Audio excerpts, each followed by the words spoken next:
มาแห่คนฟังปีน้องขอจะไปถอยฮือเหมือนเป๋ดอยกู่นกมาแห่เจริญสุข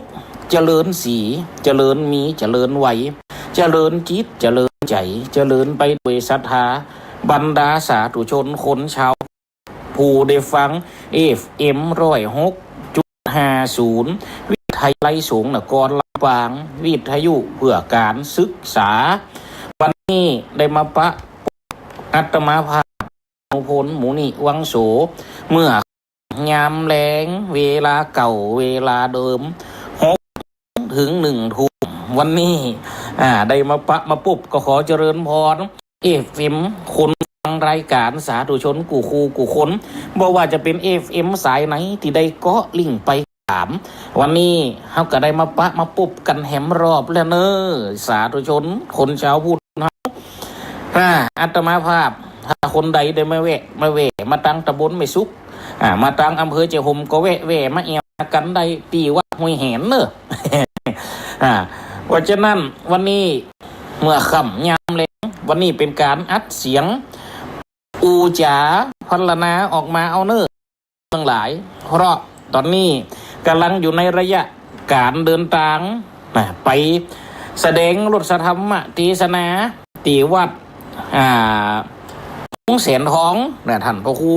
เปิ่นก็ได้โทเมตตาคือไปแสดงรถธรรมเทศนาทักขิณาประธานกิจในค่ำของนี่ ก็จำเป็นได้ไปเพราะเปิ่นได้นิมนต์มาผู้โดยสารช่วงเทศกาลสงกรานต์ตักมาเฮาก็ทำตามมาดีตึกเจ้าเป็นตัวนี่มันก็พอจะนั่นกูสิ่งกูมันต้องหนุนกันได้ไม่เหลือเขาไปตั้งปุ่นตั้งพี่ยังไว้ว่าได้ยินเสียงอยู่แต่แหละบางคนก็จะงงละเอาก็ว่าไปปุ้งแสนท้องอันนี้ว่าได้ยินเสียงออกวิทยุที่วิทยุนี่เขาก็ได้ทำการเสียงญาติโยมทั้งหลายเนอะเขาได้อัดเสียงมาเปิดออกรายการแน่วันนี้ถ้าคนได้จะโทรมาไปฟังโทรเนอะพ่อฮับมาได้พ่อฮับมาได้เจ้าพ่อนายแม่เจ้าพี่นายน้องคนไหนที่จะโทรมาขอเป็นวันนาโอกาสนาเนาะเพราะอย่างว่านะเขาก็อยู่ในโลดกับลูกเจียวหมถ้าตอนออกรายการนี่คงจะอยู่ในรถอะเนาะออกจากเจียวหมโต้ออกจากตำบลแม่ซุกเลี้ยวออกจากว่าไม่เห็นเลี้ยวหัวหล่องเลาะโดยทางสายแม่ซุกบ้านขามมุ่งหน้าสู่ปากทางเส้นใหญ่ไปถึงบ้านซบซุกกับเลี้ยวหัวขึ้นถนนเส้นใหญ่สายวังเหนือลำปางเจียวหมโดสถาบรรดาปู่แม่พี่น้องเตียวตางจ่องเตาออกจากตำบลแม่ซุกบุญสู่ตำบลแจ่หมลูกแจ่หมกับสู่ตำบลวิเชษนครลูกนี่ไปกับเข้าแพะเข้าป่าท่าวัดเข้าแพะเข้าป่าไปสำให้สถาทั้งหลายหยัดออกบรรษามาแล้วปุ๊บก็ยังว่าเป็นแพะสุดต่างจิกะนอขึ้นโทรศัพท์กำจะมีโลโอ้บางคนว่าลูกนี้มันนี่กำเดียวแกแม่นมันกำเดียวมันก็ถูกลองขึ้นพอเตอร์ลองเล่นนั่งโลดพอแล้วเวลาโลดขึ้นลิงสมัยโรทาบรรดาพ่อแม่พี่น้องโลดบางกันกับต่างของบางกันกับต่างบางกันกับวิ่งบางกันกับการอย่างรถใหญ่รถ10 ล้อเลยโรมันจะมากามันโลไป10 ล้อบังกันรถพ่วงนั่นต้องจุงแขนลูกมาตัวเอ็มกำการขึ้นลิงหนึ่งเอ็กกว่าจะขึ้นลิงพดรถเขาก็จะเป็นตะโกนมันนะโรบางเตี่ยบางทีใจผมดีกว่ามันขึ้นลิงพดเขาก็ลุ้นด้วยมันรถกูสมัตะโกนมันเฮ้ยยะกะเสียวมันขึ้นลิงโพสถอยมันจะเปิดประตูโจรออกแคมตังไว้ยังไงไม่ได้จะได้เนาะก็เสียวละสถานหลายแซมวังก่อนหนทางเป่งหนนี่สบายหอยหนทางกวางรึตังมุมโพสเมียงลำปาง จ ะนั้นถึงจะหนทางดีก็ตามแต่คืนมันไม่จะมีตลอดทางนะสายเส้นนี้นะเพราะฉะนั้นคนใดโทรมาบ่ใจว่าอันว่าอีเขาก็กลัวได้ผิดหวังบ่ได้ได้จะตายก็โทรไปหาตัวเจ้าเกียยิงไปยิงเบิดเฮ้ยโทรไปหาบ่ได้กันได้บ่ฮับติโลมันฮับบ่ได้มันอยู่กลางแฟมันอยู่กลางป่าเนาะเอาว่ากันเนาะวันจันทร์นั้นวันนี้ก็จะได้เดินทางFCที่อยู่ทั้งตำบลปุงเสียนทองค่ำคืนนี้ไปพบกันเนอะ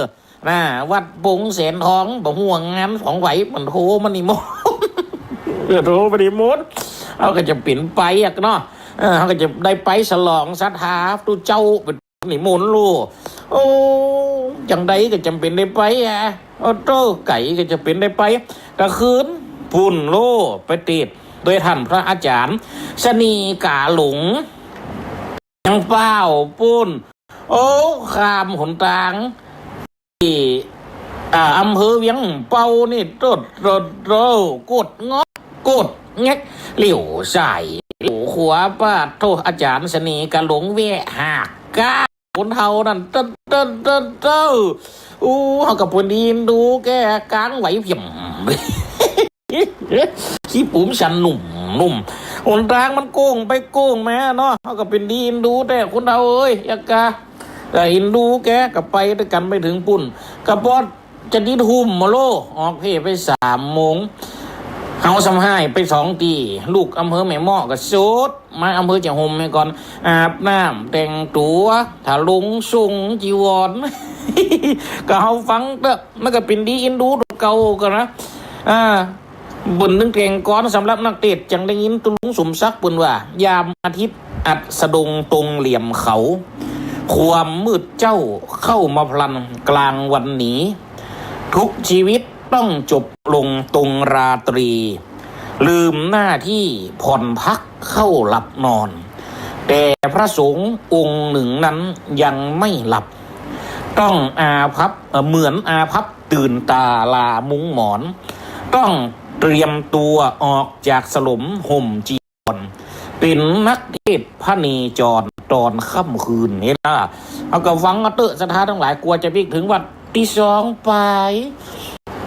เขาก็กลัวคนขับรถเขาก็เป็นละอ่อนไม่รุ่นเฮียโอ้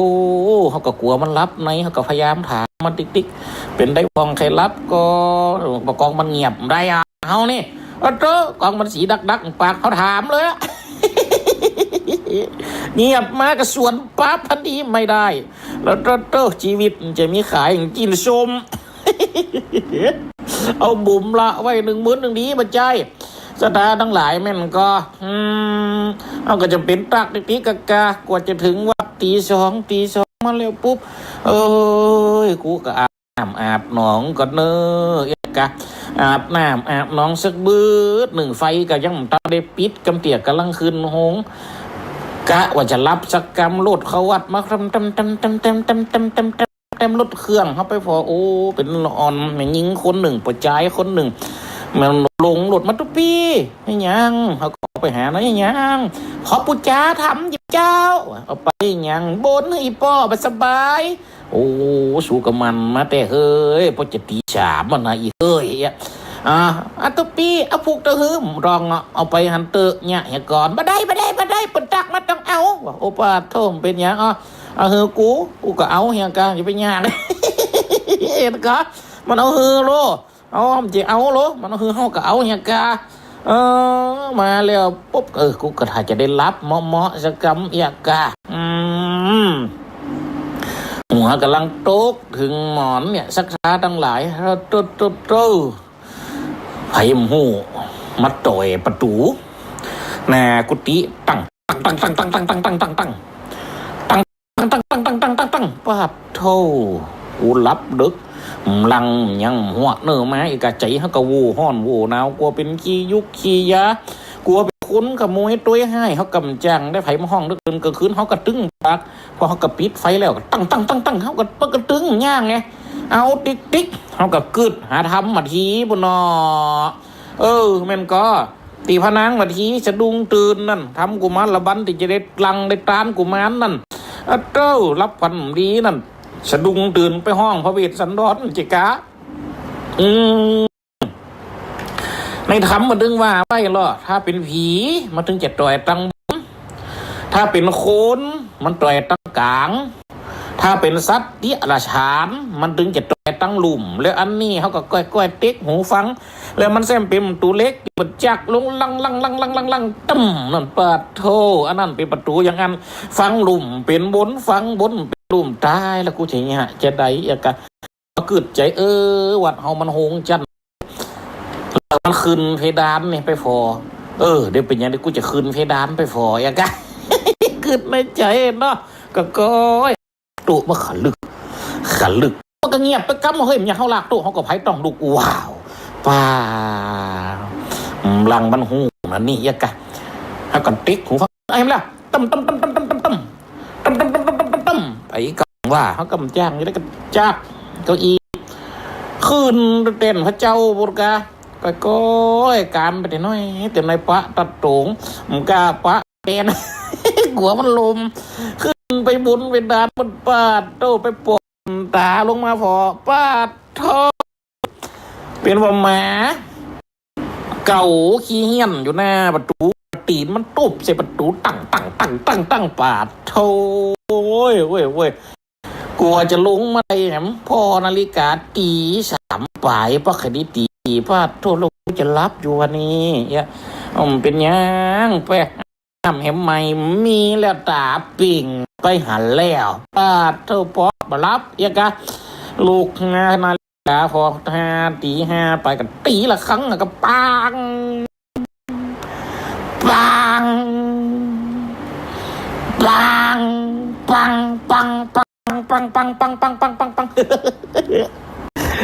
วัดไว้แหน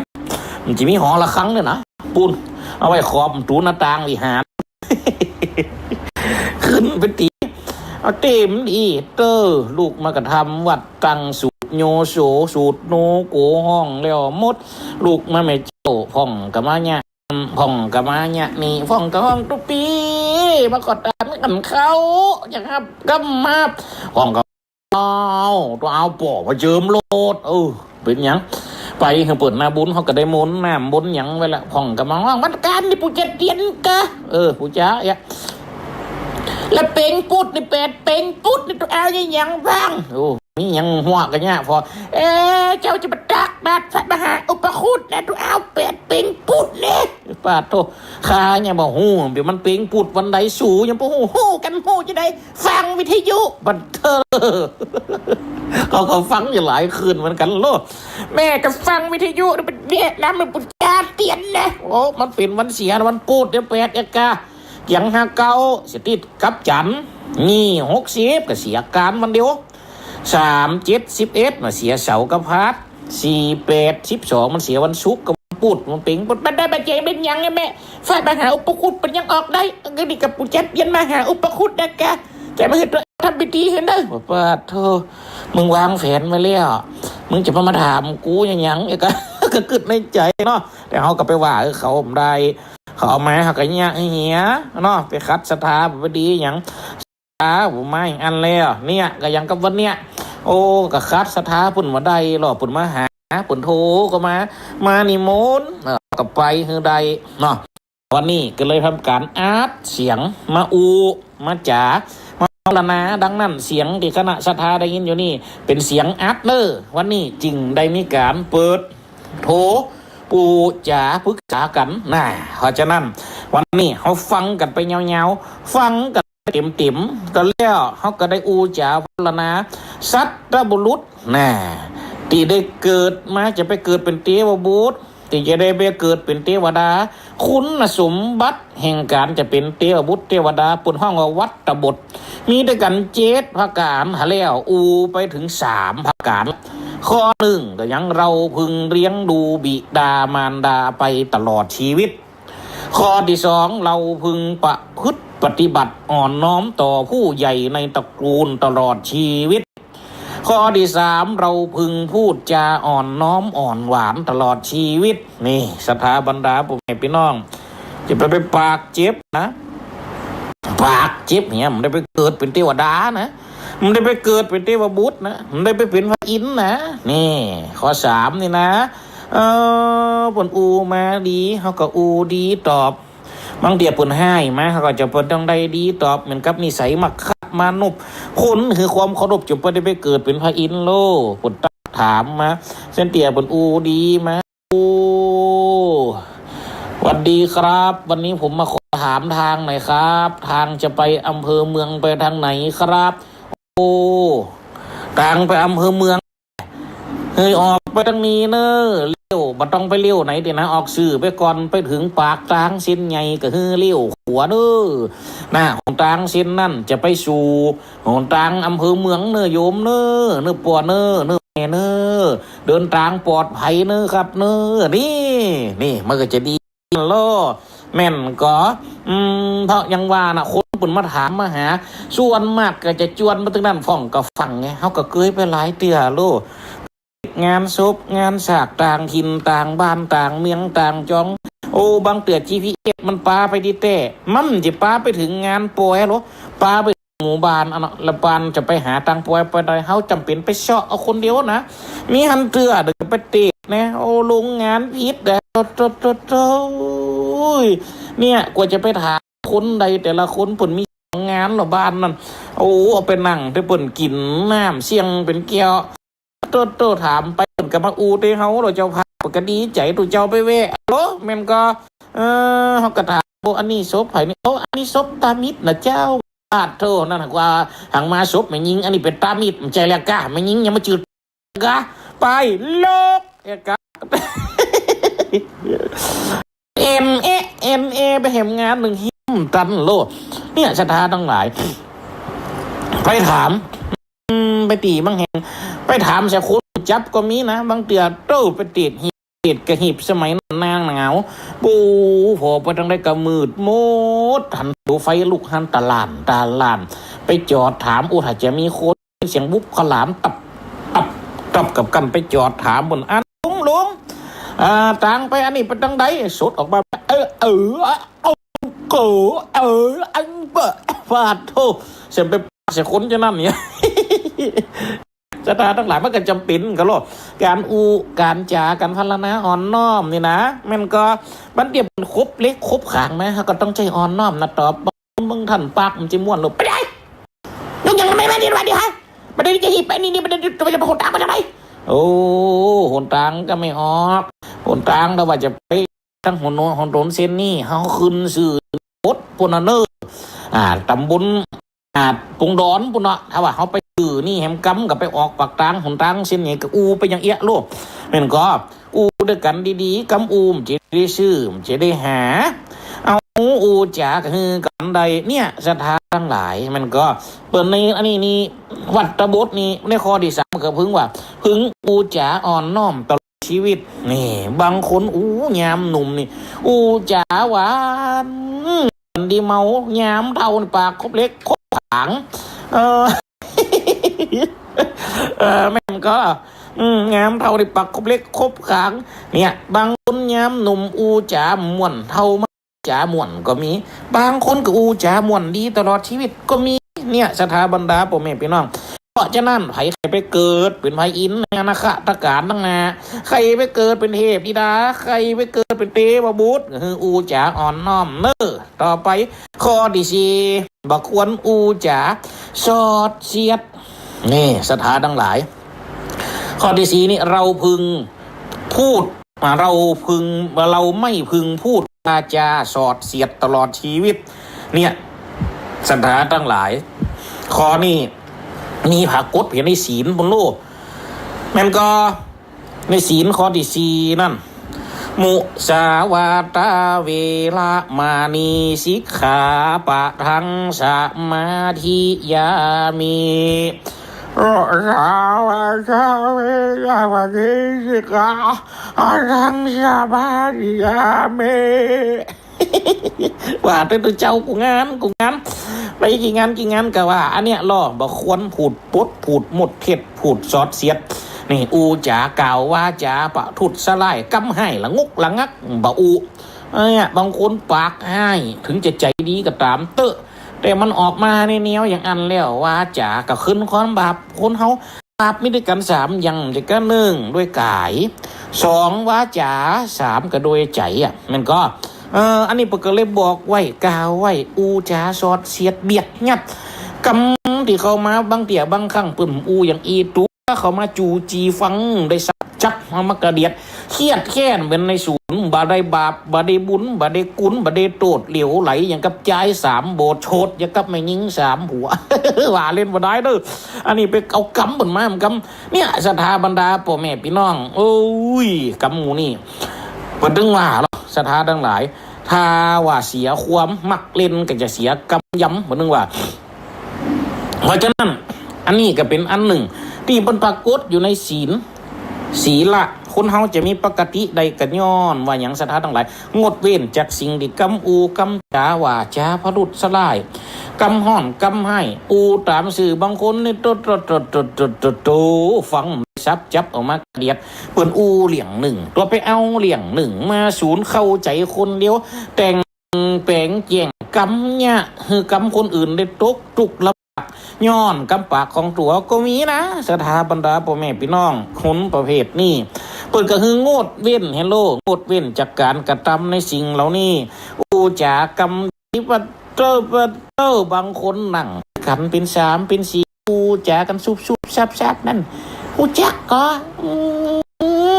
ไผ่อนันตกามาตัวผัวมันนะกาเนี่ยศรัทธาทั้งหลายเล่าบนว่าคือเปิ้นลูกเสด็จปอูจะดีหันเมียใหม่ของเอาหนานแล้วอย่ามางามแต่งามว่าเอ้ยเป็นงามอย่างจะหามาเปิ้นนี่นะกะจุนะเอ้ยเอาหนานก็ได้บวชไป7 เดือนเดินบังกำสาวจุเอ้ยได้สาวสดซิงกำไอ้อันนี้ได้ไปห้างจากไม้อีโลมันไปว่าเนี่ยก็กำดีลังจะดีมันกำดีโตลุมดำลุมแดงบะแหงตะลุมปากอีหยาคนเก่าบนว่าไว้แต่กำแต่แม่นอีแม่แต่กำแต่อีป่อที่ตัวเจ้าว่ามานี่ตรงนี้นะจะเสียกระยอนเนี่ยเป็นละอ่อนในตะกอนกำอูนี่จัดมีความหมายเฮายังจำได้อยู่ลูกได้กระตามแต่สมัยตะกอนบนหุมเลี้ยงหมูในบ้านวันได้กระตามถ้าใครได้สตังค์เขาไปเวทบ้านหลังได้ตีหมูเกิด เย้ยอุ้ยชีวิตมันนอก เอาไปเวทหมูเกิดผลลูกไปถามนี่ไปสึกบุญผลถึงจางหนีหรอเอาตังจางหนีได้กินแล้วโล วันไหนเขากำไม่ยากเนี่ยศรัทธาทั้งหลายกำปากกระถือกระลูกในกระตามที่มันได้เกิดขึ้นนี่นะมีโดยกำปากสืบด้วยกำปากมันก็มีแต่ในพุทธศาสนาพระไตรปิฎกก็สืบกันด้วยมุขะปาทะก็คือกำปากเพราะว่ามันในพุทธศาสนาใจศีลในควบคุมในสิ่งเหล่านี้บ่ฮืออูเผอเจอบะฮูอูสอดเสียดเนี่ยเพราะฉะนั้นสิ่งเหล่านี้จดจำมายุคหลังๆก็จดใส่หนังสือจักติจดติจำกำไว้มาในเมื่อกำไว้มันเสียงก็มาจดหนาดเมียงเขาใส่หนังสือเป็นกัมภีร์ได้มาชื่อว่าเป็นพระไตรปิฎกนี่ศรัทธาบรรดาพ่อแม่พี่น้องกูสิงกูยังสมัยเดียวก็ตามสมัยก่อนก็ตามการที่ว่าสืบทอดได้กำอูกำจ๋าขึ้นเฮียนใหม่กำอูกำจ๋ากระตักมาพวกก็ยังว่านะโลโอ้อันนั้นไปที่ไหนมาหลวงหลายสายยาวนี่ฮะเยลโลโอ้มูคาเนี่ยลูกเมียงรักกะศิลาแม่เลอมิติยูตินโออันคากระเปงเฮียนไว้นี่หลังจารีตนี่เขาว่าจะต้องก็ว่าอันนี้ก็เป็นการอ่อนน้อมบ่งบอกด้วยกำอูด้วยกำจ๋ามีบาถามีการจดเป็นคือหู้ได้ในสมัยเดียวมีทะเบียนบ้านจดบ้านหลังนี้เป็นของไผเขียนชื่อเขาใส่เป็นเจ้าของบ้านสมัยตะกอนก็ยังว่านั่นเนาะจะจดกำตันอื่นจักบอกกล่าวกันเอาลูกมานี่มีหอมีเหียนเนอก็เรามาขออยู่ขอสไลปึ่งปะอยู่ไปเนอเอล่ะเนี่ยบรรดาพ่อแม่พี่น้องก็เป็นเหตุผลหนึ่งเป็นสิ่งหนึ่งที่สืบทอดกันโดยกำอูกำจ๋ากันมาฮอดปัจจุบันนี้เนี่ยศรัทธาทั้งหลายกำอูก็เลยมีผลต่อการที่เขาจะได้เกิดได้สืบได้ต่อได้พอซึ่งบุญนะเนี่ยข้อ4เราพึง เราไม่พึงพูดวาจาสอดเสียดตลอดชีวิตต่อไปข้อที่ห้านี่วันนี้จะเอาครับจบบ่ อันนี้มันหนูฝนพวงจากตะแล้วลูกมันจบโลมันก็วันนี้จะเป็นเอากับจบประกาศร้องพลอจะจบตันกับจบตันข้อที่ห้าว่าจะได้เราพึงมีใจปราศจากความตรณีอันมีมนทินอยู่ครองเรือนมีการบริจาคอันปล่อยแล้วมีฝ่ามืออันชุ่มด้วยความยินดีในการสละควรแก่การขอยินดีในการแจกจ่ายตลอดชีวิตนี่อันนี้เปิดกระสอนไปลูกมือขี้จี้เปิดกินเปิดตานเปิดซื้อแค่ใดอันใดก็เอามันดีเบียนตัวเก่าซื้อหมอกพอดีมีหมอกพอเป็นเก็บจางเก็บอยู่เฮือใดจะไปเป็นการไปแล้วก็เปียงมันใจโลสถาทั้งหลายอันนี้ก็มีปรากฏเพียงในธรรมหาบากปุโรมันก็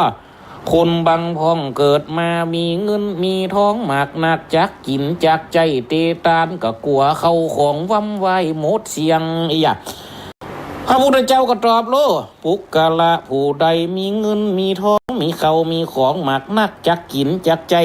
ว่าเขาของวำวายมุดเสียงจาดก่อนนั่นได้เกิดเป็นคนมีเขาของเงินครับแต่ถ้ามีหุ่มหีบรู้จักกินจักตานเอาเข้าของคำนั่นไปฝังไว้ที่จอมปวกไงเมินมากันว่าใดไปกันว่าใดมรณะก็ได้กันว่าใดมรณะเมียนจาดก็ได้ไปเกิดเป็นงูเผาอยู่จูยังจอมปวกไงเมินมาลายจาดกำเว้นเสียงขาดก็ได้มาเกิดในมนุษย์สโลกโลกามาแทนมีเข้ามีของมีเงินมีทองมากนักก็บ่อาจจะกินใจและเตท่านใดนั่นจะเลนะนี่ศรัทธาทั้งหลายเปิดนึงว่าเฮานี่พึงมีใจปราศจากความมีก็คือว่าใจปนไม่เหี้ยจากความขี้จิตานไปแล้วห่วงตานไปแล้วอะไรหันคนตุกคนอยากลำบากมาหาพวกแกชันงอนเงียนลูกมาสับพวกแกชันงอนเงียนลูกมาสปายกล่องเข้ากำสลุงมานั่งแคมทางล้อตุเจ้าก็มีนะว่าโตอันเตียเตียวไปโอ้นี่เป็นนิมนต์กับนิมนต์พอเถอะนะบางคนนี่เต้าพอเท่ากระตึ้งใส่ก็มีบางผ่องกระใส่ผ่องใส่หลายกระปินไปตาภาพเขากระตึ้งว่าแต่นะเอาแต่ยังว่านะคนได้เด็กบริษัทตึงวันเขาไปบาทเขาก็จ้างเข้าละโลมันก็ลังมันจับกันนะมันก็วันนึงว่าหล่อล้างเนื้อก็ชอบล้างยากู้สิ่งกู้ยางที่มันเกิดมามันถึงเป็นตัวปลาเหมือนกันก็ยังกับวิทยุที่เราฟังเนี่ยสถานทั้งหลายสายที่ไหนมันยังมาได้ยินเสียงอยู่ในวิทยุเพจตุเจ้าอัตมาภาพก็ตกวัดห้วยแหนตำบลแม่สุกเจี๋ยห่มยังลำปางเพ่ก็ยังได้ยินไปขับผิดขับก่อยกับเพราะว่ายังมันเป็นคืนเดียวกันมันเป็นสัญญาณด้วยกันสีละมันเสมอกันปกติมันมีอย่างอันโลมันก็เป็นอย่างอันนะกะแม่นก็บางคนบางตันไปใส่บาตรตุเจ้าประมาทรู้เข็นเอาขนาดนักบ้านเอากำแล้ววันนี้มาใส่บาตรประเตียงประควายเป็นว่าปีกวัดแล้วนี่เขาลองคือกระตัวมือมาใส่เตียนะก็ลองคือพอเตอร์สักเตียกำเสร็จรวมมาใส่คนเดียวอย่างเงี้ยใจแม่มาใส่เอาลองคือพอเตอร์โอ้แล้วคนเท่าลงมาก็ยังว่านั่นกะโอ้ฝิ่นสันนิบาตนะที่หูเขาลงมานาวัดมาบางหนังนาบันกูเตียกับหันใส่สักเดียวันนี้ลูกเอามาหนังนาบันปักกับปักจ้ากำจ้าเกี่ยวมากหยับอยู่หันเราเขาก็เหลียวเขาไปลิกหัวเหียมันก็หัวฉันเงิน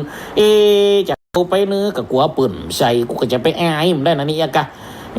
แล้วก็ถ้าว่าปดสายปดกระลุ่มนิมนต์กะเหลียวเขาก็ใส่สวายหัวลูกลิกหัวเหียเงินแล้วก็เอ็นแล้วก็มันก็ไปเอ็นไปแล้วปุ๊บมาห้องห้ามตันแล้วเขาก็ลิ้วเขาวัดยังกะโอ้ก็จำเป็นเนาะมันก็เนี่ยสถานทั้งหลายแล้วคนนี่มันนึกใส่ตึงวันเลยมันจะชันเงินปันได้กระจ่างก็ตึงเขาหาจูตีปะเขาบุญญาตึงวัน นิมนต์เจ้าวันนี้กี่ส่งเขากับยังวันนี้ใส่บาตรกับยังเอายังมากินไงฟัดบะน้อยคองอ๋อฟัดบะน้อยคองใส่หยังนี่ใส่ไข่กับจิ้นหมูแม่ได้กินกับไข่แล้วจิ้นหมูแล้วเกี่ยวมาแปะเกี่ยวมาบิชากเสียดูอ้าวโอ้เป็นยังหลานบดอันนี้วันเนอร์กินตัวกินกินกับไปบักไข่ม้วนต้องกินฟัดกินเจ้าช่ำให้บะม้วนตู้อ่ะใส่บาทเนาะเจ้าเจาะใส่หัวให้น้ำแมนเด้อเจาะใส่หัวจึกคิดโตโหเมขอข้าเจ้าถึงซึ่งความชอบตักเข้าใส่บาทตัวเขาไหวไปเอากำกินคิดโตโหเมขอข้าเจ้าได้ถึงซึ่งความชอบเจ้าตนแหลกกายไปไหวไปตนที่สองกำลังจะตักเขาคิดโตโหมีฉากหอกเฮ้ยปากกูอยู่ไหนเนี่ยที่แต่ลืมคิงปุ่นเอาปากไปใช้ไปบาดเก้าใส่เข้ามันทอกมันตักเข้าหุงมันเอาออกปากเนี่ยใส่ขึ้นถึงปากเท่าโลเนี่ยสถาบรรดาพ่อแม่พี่น้องเปิ่นหู้กันโลแม่นก็เพราะว่าเปิ่นอันยังกันเอากลับไปฮับหุ่มกินหุ่มตันว่าจะตันหือตุหือพระบ่ว่าจะตานพระป่าบ่ว่าจะตานกับงานอย่างกระจ่างตานในงานโรงเรียนงานหมู่บ้านสาธารณะถึงบ่เป็นการตานจะเป็นการให้ช่วยเหลือเบิ่นมีการพัฒนาที่ไหนติวน้ำเย็นไปเอาน้ำว่าเอาใส่ฝ่องนี่คนที่เพิ่นหุมเนี่ยกระตึงหุมเนี่ยบางฝ่องบ่ได้มีเงินมีทองมีหยังเพิ่นก็เอาแฮงไปช่วยวันนี้ประกาศสถาบรรดาพ่อแม่พี่น้องเฮามาช่วยกันดังวัดมาช่วยกันตังวาพี่เจ้าพ่อนายแม่เจ้าพี่นายน้องมาช่วยกันเพียววัดเพียววาพัฒนานี่ฝ่องก็เอาแฮงมาหอมขุดนั่นขุดนี่จุกนี่มีกระบุกก็เอายูสลากบ่มียูสลากก็เอาเสียมมีเสียมก็ขอจากลากที่ออกลากชื่อออกโลมีโรเป่งลือเป่งลึงนี่มันก็ฟองได้เอาอย่างชักอย่างกับไฟกับอ้าวสิวจีสิวคู่จะจีพูดหนึ่งเมียฉะนั้นปั่นปืนถึงว่ากระจายจุดกันเป็นเมียเลยเหรอขับไปเนี่ยล้ำกระจายอะไรช่วยกันนำคู่เกณฑ์เดียวเช่มันจะไปตันอย่างเจ้าบ้านจะจ้องฝึกหลักใส่ยังอันยังไปช่วยนี่ก็ยังว่าน่ะสถาทั้งหลายมันเนี่ยด้วยกันหลายมันก็เป็นดิม่วนดิงั้นดูมันก็เนี่ยกำลังหูเปิดต้องช่วยกันปีหูสองน้องหูหนึ่งงามกับกุยกับงามกุยเหลียเกลือกูนสึ่งกันแหละกันมันก็เป็นสิ่งติงงดติงงามฮือจดฮือจำฮือสืบฮือซ้อนฮือพอฮือหาไปสืบยังจิ่นลูกสืบไปถึงจิ่นหลานปุ่นโตเนี่ยสถาทั้งหลายเพราะจะนั่นใครไปเกิดเป็นเทวบุตรใครไปเกิดเป็นเทวดาใครไปเกิดเป็นพญาอินอยู่บนสวรรค์จันฟ้าก็จะไปขี้จี้คือห่วมกินห่วมตานไปแล้วก็จะไปห่วงนี่สถาทั้งหลายบางเตือมันต้องจ้างตานโลมันก็โอ้โตถ้าว่าหันพอกำลังตัวเก่าตัวมี100นี่มีดันในกระเป๋าหันถึง100เดียวถ้ามาตามให้หมดถึง100หันปุ่นตามบางเตือกระเป๋าปุ่นนั่นแหนกลัวเฮาลูกตังปุ่นในมีหันในสำรองไว้หันเป็นปันปุ่นหอมสัก100กำจะเดียดร้อนเหลียแฮมเก่าก่อนแรงเฮามีอยู่หัน100นึงเนี่ยปุ่นหอม100ไปโจกหอม100ตะปุ่นมีแล้วกำนั่นโตเดียดร้อนล่ะกำมีไผจะไปก็ไปแต่ก็ตึงแบบไปโอ้ยแย่บ่ไปวัดไปว่าปิกมาจมกระแต้ว่ากระตา100เดียวนะก็ไปพอกับมันกันหลายจืดมันกัน100บดก็จำเป็นได้หอม100ยังเปิ้นตายกูนี่ทำหอมก็บ่ได้ก็ย่ำอย่างไงหมอกกระตู้เจ้าน่ะกำไหมฮะนะก็ลองขึ้นมาเตอนะกูหอมนะอีแล้วก็มาข่าวกูหอมน้อยแล้วเปิ้นกูก็ยังอายนะกะโอ้ยหอมน้อยก็อายหอมหลายก็เสียงเนี่ยกูนึกว่าแล้วคนว่าได้คนไวบนเสียงฮิโร่ปะโตด่าปะด่าหาดหูนั่นสันนี่จมเป๋จมเป็ดหาดเห็นตัวเจ้าทุนายปุโลมันก็เนี่ยว่าจะนั่นก็พึงจะคือมันจังเนี่ยสถาบรรดาพ่อแม่พี่น้องเป็นไปคือมันจังเป็นแม่นก็บุญสำเร็จด้วยการฮือตานน่ะ มันก็ต้องจางเนี่ยกะมันก็มันจะไปหอมให้มดกำจายมันก็ต้องจางเนี่ยเป็นการเบียดเบียนตัวเก่าเดือดร้อนคนอื่นเดือดร้อนมันได้ห้อนได้ไม่จุกจ่ายตามกระแสจุกจ่ายไปตามกระเป๋าเฮาแต่ได้กับเก่าออกมาตัวอันสองมือล่วงกระเป๋าไปฟังทำกำปนามกำดูก็เอาละเนอพอออกไม่ออกตั้งหลายขใจเข้ามาเนอสองมือล่วงกระเป๋าสองเท้าเก่าเข้ามาใครตั้งหือกันจุกมาโลคนที่เป็นจ้างว่าตึ้งจ้างมาล่อหัวดำนะหัวหอมไม่รู้ หัวบนตอมนะหัวแกบ้าหัวมุนนะยังไม่หอมกันดีนะกระจายหอมเนี่ยบอกอาจารย์บางคนมาถึงจ้างตักเราจำเป็นไปหอมเนี่ยสถาบรรดาพ่อแม่พี่น้องมันก็เนี่ยเพราะฉะนั้นสถาทั้งหลายกูซิงกูยังมันต้องเป็นการเบียดเบียนตัวเก่าเขาตัวนะเนี่ยสถาทั้งหลายใครขึ้นสวรรค์เนี่ยก็ฟึงคือกินคือจานจะไปจี้จะไปธนีเนี่ยสถาบรรดาพ่อแม่พี่น้องอันนี้ข้อที่ให้นะล่อวันนี้ถึงหาเจ้าครับจบวันนั้นนี่ เป็นไดจะได เนาะแล้วก็วันนี้ต้องกันไว้อัดไหนๆก็อัดแล้วเอากับจบเอากับเสียงนั่นก็ เนี่ยเอากับไปฟังเถอะในทำเหมือนกับตึงว่าล่อมันก็การกินการทานนี่ข้อที่6เราพึงพูดคำสัตย์ตลอดชีวิตอันนี้ก็คือการอูซื่ออูตรงเจาะจงแต่ความจริงอิงเอาคุณธรรมแต่จะอิงเอาสิ่งคุณธรรมเนี่ยสถาบรรดาพ่อแม่พี่น้องพึงพูดคำสัตย์มีอย่างใดว่าไปอย่างอันเหตุเป็นจะได้ก็ว่าไปตามนั่นนี่จุไล่ปิดบังหลอกลวงเนี่ยสถาบรรดาพ่อแม่พี่น้องกำอูกำนี่นะสถาบรรดาพ่อแม่พี่น้องคนสมัยมันเดียวสมัยกำอูกำจ่ากำพันละนาเป็นดันได้ตันเจียสักเม็ดโอ้วันนี้นะคะดิฉันนะคะมาดูค่ะหลวงพี่มาดูก่อนค่ะบอมันเป็นไรค่ะดูก่อนก็ได้บาซื่อนะไม่เป็นไรหลวงพ่อดูก่อนก็ได้นี่นะคะ เครื่องกรองน้ำนะหลวงพ่อเป็นหินปูนเป็นอะไรก็ตามนะคะหลวงพ่อถ้าว่าผ่านเครื่องนี้นะคะหลวงพ่อเนี่ยค่ะหลวงพ่อเห็นไหมคะน้ำจะใสเลยนะคะเนี่ยเราลองชิมดูนะคะจะไม่มีกลิ่นอะไรเลยค่ะนี่ไปเลยกับก่อนเอาเมียเช็ดตกลุบตกหลำกำอูเกินจริงมันลังยังที่จะแม่นแต่ก็มีบางเตี่ยบางครั้งแม่นก็โอ้อย่างกับวัดเอานี่ก็เหมือนกันครูบาหลวงพ่อเจ้าเป็นตุเจ้าเป็นคนเมตตาคุณลูกโอ้เซียวแมนที่ไหนตังใดมาเข้าหากับมาเข้าหาหลวงพ่อท่านพระครูฮันนอหลุดเขามาจอดก็ลงมาหาท่านพระครูฮันนอโอ้มาก็เป็น3เป็น4รถใหญ่เข้ามาลั่งลิ่งกับมาหาท่านพระครูฮันนอโอ้ยเฮ้ยก็เป็นดีเห็นดูไหนจะเคียงกองน้ำไหนจะตู้เย็นไผ่มาหากระซื้อหมดฉันเตียตังตัวกำจะนี้ผ่อนใจก็เป็นดีเห็นดูคนเฮาก็ได้แหมวันหนึ่งได้แล้วเอกาถ้ามันเข้ามาแหมกำหนึ่งก่อนเตอเอกาเฮาก็เป็นตู้เจ้าโลเตอมาจุเจ้าเท่าวัดค่ะจะไปยอมในอย่างใดนั่นเดี๋ยวจะไปบอกหมอกมันกำเตอเอกาเตอแหมวันหนึ่งเอารถมาจอดทอกลงมากันบุญตึงยิงตึงใจเป็น5-6 คนปุ่นรถกันเดียว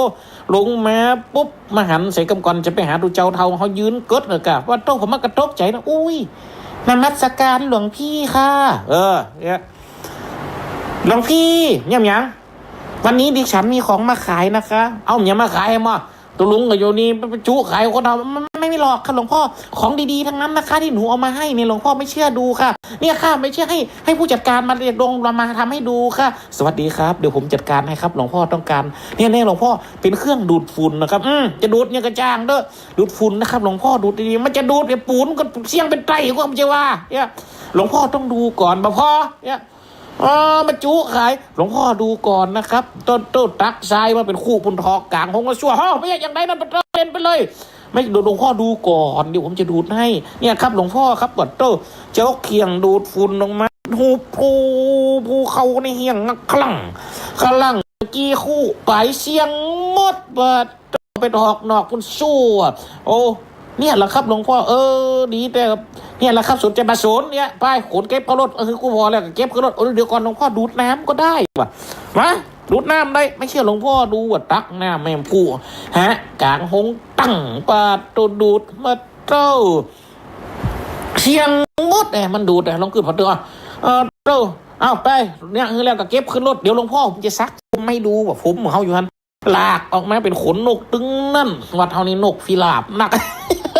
วัดแหวนเนาะเจ้าวัดแฝดนี่แต่นกหลายเจ้าจักออกมาเจ้าเอาขี่ปวกยำหัวมาพูดนะเอาเป็นปวกโฟเดินละเอาเขียงมันเขาคัดเขียงดูดฝุ่นก็หูบืดเดี๋ยว5 นาทีบัดอึงแหงมดน้ำตะกี้มีไหนเขาลองคืนพอเตอเตอทั้งจะไปห้ามหลวงพ่อเขาจะไปห้ามหลวงพ่อคุ้มมือซื่อนั่นนะเพียแล้วมดประมาณสัก20 นาทีเนี่ยไปมีได้คนเครื่องไงเอ้ยชีวิตตัวเจ้าเอกาเนี่ยได้คนเขียงกับหลวงพ่อคุ้มอย่างเงี้ยนี่กระดึงว่าได้ใจกระดึงวันนี่เก่ามันก็ดีเก่ามันก็มีคุณสมบัติของมันเนี่ยสถาบรรดาพ่อแม่พี่น้องเขาควรจะอูกำสัตคนใดอูสื่ออูจ๋าออกมาเป็นกำดีกำงามกำห่อนกำให้อูได้ความหมายอูได้ความตรงอูได้ความจริงเนี่ยสถาบรรดาพ่อแม่พี่น้องคนสมัยเดียวสมัยอูชนากุหลัวบุญโอ้ตัวความจริงเป็นสิ่งไม่ตายแต่คนอูความจริงน่ะจะตายแต่นะเนี่ยสถาทั้งหลายสมัยเดียวเนี่ยนะเพราะฉะนั้นคนใดนี่นะตีฟึงมีกำอูกำซัดตลอดชีวิตเนี่ยบุคคลคนนั้นจะได้ไปเกิดเป็นเทวบุตรจะได้ไปเกิดเป็นเทวดา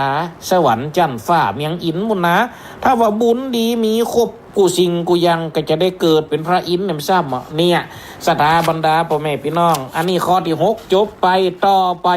ลำดับสุดท้ายข้อที่7ล่ะเนี่ยสถาทั้งหลายมาถึงข้อที่นี่เราพึงไม่โกรธตลอดชีวิตนี่ถ้าแม้ความโกรธเกิดขึ้นแก่เรากำจัดเสียโดยเราพึงกำจัดความโกรธนั้นเสียโดยฉับพลันทีเดียว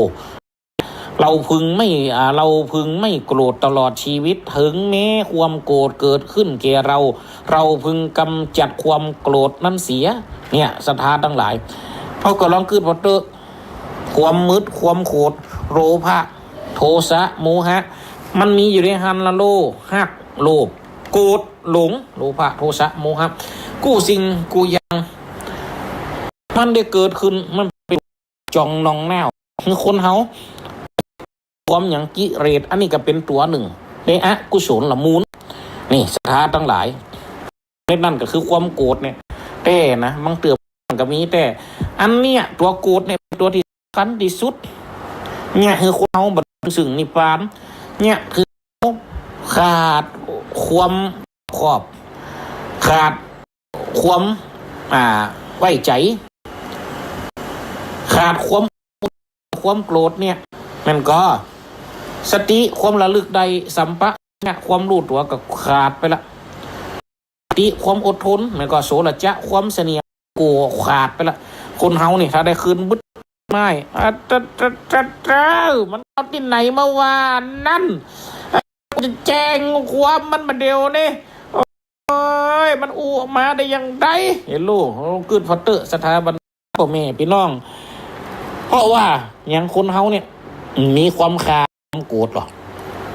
ขี้มืดขี้โกรธบัตเตอร์ได้เกิดเป็นพญาอินเดียนะหมูนี้ เพราะฉะนั้นคนที่จะไปเกิดเป็นพญาอินในต้องห้ามมืดห้ามโกรธจุกจิกมันเกิดบัตเตอร์จะจุกจิกจะจุกจักกระจางเตอร์หยึกยั่งยังได้กระจางเตอร์ลองเกิดบัตเตอร์สถาทั้งหลายความโกรธเนี่ยเป็นสิ่งที่เกิดขึ้นมาแล้วแม้แต่ในธรรม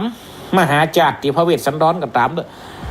ไม่ทำผูกหนึ่งมีอยู่ฉบับหนึ่งเปิดได้เปรียบเทียบเอาไว้ท้าพระเวสสันดรโคตรปูพามจูจกในคณะเดตอนได้บุกได้ตีได้เคียนกันหาจารีออกไปนั่นเต้อความจริงเกือบจะได้บรรลุเป็นพระอรหันต์แล้วนะตอนนั้นนะเนี่ยสถานอะไรพอดีมีจิตใจเมาขึ้นมาเห็นน้อยหนึ่งเห็นน้อยได้คาจูจกล่ะเห็นน้อยอดาบสลีใจดีว่าอนุราชได้ดีว่าปูพามจูจกไปข่มเหงติงเต็บเอาลูกถึง2นั่นบุ๊บตี2นั่นเอาตัวเห็นน้อยได้บุ๊บปูพามน่ะเห็นน้อยได้ฟันปูพามน่ะเนี่ยก ก็เลยเป็นตัวที่เนี่ยพระเวสสันดรบันไดบรรลุธรรมบันไดบรรลุธรรมในจัดนั่นเตียเลยย้อนมาถึงมาเป็นพระพุทธเจ้านี่ศรัทธาทั้งหลายและนี่มีฉบับหนึ่งได้กล่าวถึงมันจังกำเต้มันจังจะเม่นกำเม่นอันนี้ก็ต้องปึ่งปะอาศัยความมู่นักวิชาการรุ่นใหม่เนี่ยกันค้นหาอันนี้ศรัทธาบรรดาปล่อยความโกรธนี่นะความมืดความโกรธความโกรธความจังความเกลียดความเบียดความชังที่มันได้เกิดขึ้นมาในจิตในใจของคนเฮาเนี่ย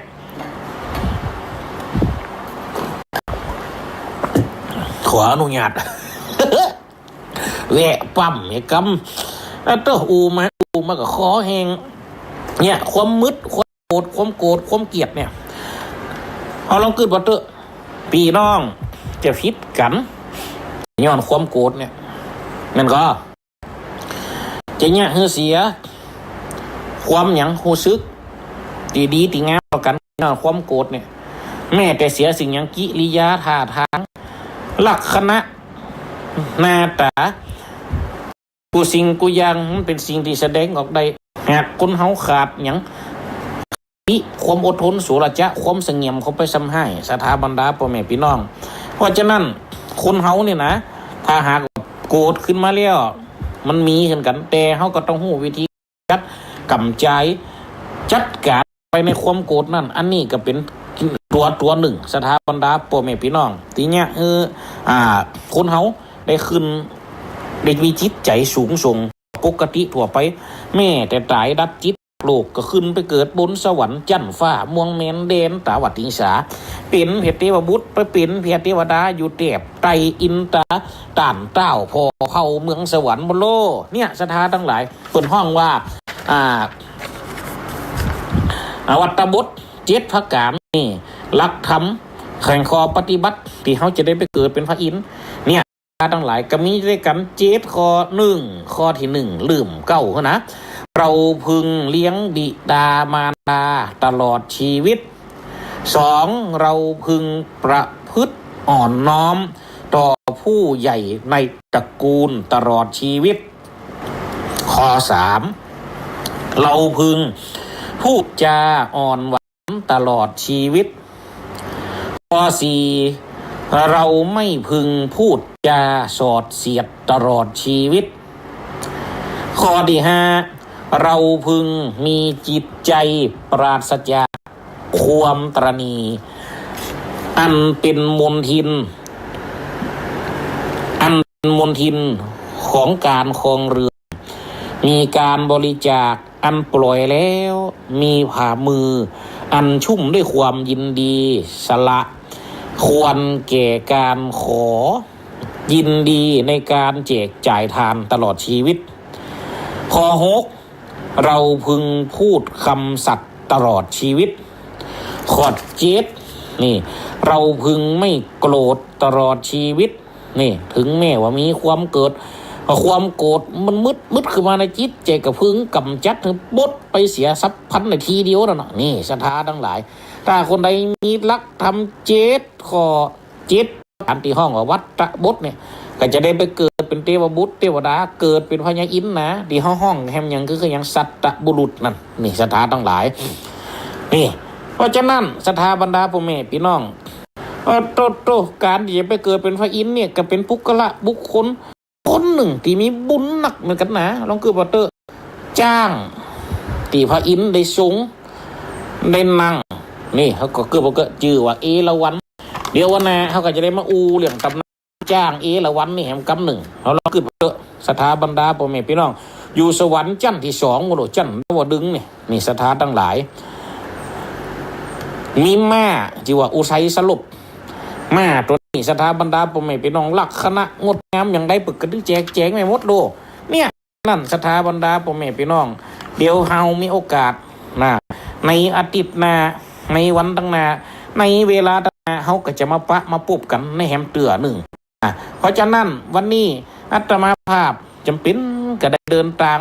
ต้องเตาเคลื่อนค่ายง่ายออกจากวัดห้วยแหนนี้เพื่อไปแสดงรถธรรมเทศนาโกนตีวัดบ้านปุ๋งแสนทองนะ วันนี้ถ้าคนใดอยู่ใกล้ๆก็ไปปะไปปุ๊บกันได้วัดปุงแสนทองเน้อไปติดแต่คืนนี่ก็ไปท่านพระอาจารย์เสน่ห์กะหลงปิกขวัดกับประดึกประเดินเนาะไปตีอำเภอเป้าท่าตั้งหลายไปอำเภอเป้าวัดแม่เฮียกนี่เนาะไปติด2ธรรมาสกูกับท่านเสน่ห์กะหลงแต่คืนนี้จะได้ไปคนเดียวอันนี้ทาบรรดาพ่อแม่พี่น้องที่อูที่จ๋าพันละนะมานี่นะเป็นส่วนหนึ่งธรรมะเป็นส่วนหนึ่งของอูจ๋าเป็นส่วนหนึ่งที่เอามาพันละนะเอามาจ๋าเอามาบอกนี่เอามาจ๋าเอามาบอกถึงคณะสถาบรรดาพ่อแม่พี่น้องได้ฟัง